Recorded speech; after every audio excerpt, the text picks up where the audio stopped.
Žodinės sutartys. Ar galima reikalauti vykdyti ir kokios pasekmės, jeigu jinai nėra vykdoma.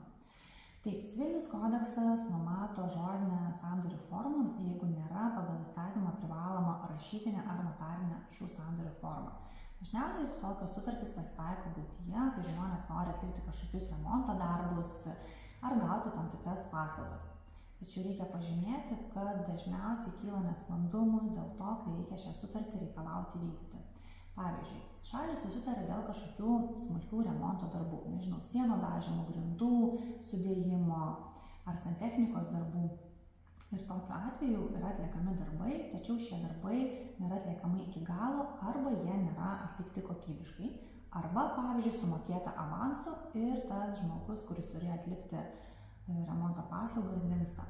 Tokiu atveju susiduriama su tokiom situacijom, kai asmuo ne tik, kad negali reikalauti vykdyti sutartį, nes nežino, nesutartį vykdyti, tiesiog tą susitarimą suremontuoti, bet ir negali atgauti sumokėtų pinigų.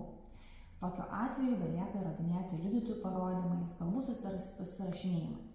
Mano patarimas būtų toksai, kad jeigu tai yra nedidelės vertės kažkokia tai, nežinau, atliekami darbai, tokiu atveju galima bent jau ranka susirašyti trumpą raštelį, kad toks ir toks asmuo įsipareigoja atlikti tokius darbus, nusimatyti tam tikrą preliminarų terminą. Taip pat nurodyti, kokią avansų sumą jūs sumokate ir tai, ar yra avansas už atliekamus darbus, ar tai yra avansas nupirkti tam tikrom medžiagom.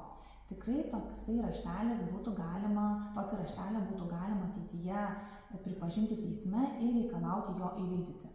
Jeigu kita šalis atsisako įvykdyti, tai bent jau tokiu atveju galima reikalauti susigrąžinti sumokėtus pinigus. Kita situacija yra tada, kodėl reikėtų visgi sudarinėti bent primityves rašytinės sutartis.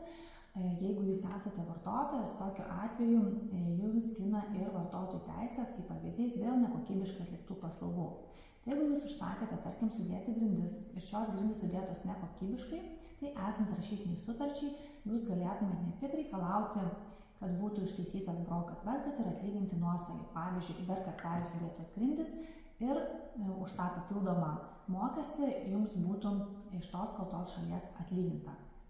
Reikia pažymėti, kad įstatymas numato, kad jeigu jūsų sutarties vertė viršija 1500 eurų, šiuo atveju tai turi būti rašytinė sutartis privalomai.